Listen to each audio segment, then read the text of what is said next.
Lorry డ్రైవర్లకి మరియు వాహనం నడిపే ప్రతి ఒక్కరికి చిన్న సలహా అండి. రోడ్డు ప్రమాదాలు చాలా భయంకరంగా జరుగుతున్నాయి.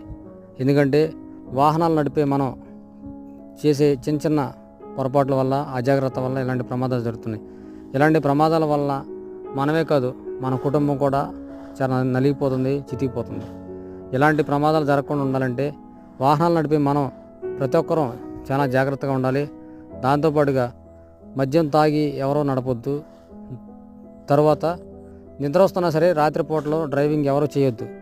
పక్కన పెట్టేసి కొద్దిసేపు అని పడుకుని రిలాక్స్ అయిన తర్వాత ప్రయాణం చేయండి. అంతేగాని ఇలా ప్రమాదాలు బారిన ఎవరో పడొద్దు. ఎందుకంటే దేవుడు మనకిచ్చినటువంటి ఆయుష్ని మనం అర్ధంతరంగా కాలం తీయాల్సి వస్తుంది. కాబట్టి ప్రతి ఒక్కరూ ఇలాంటి చిన్న చిన్న జాగ్రత్త పాటించి క్షేమంగా సురక్షితంగా గమ్యం చేయాలని కోరుకుంటున్నాను. జై జవాన్, జై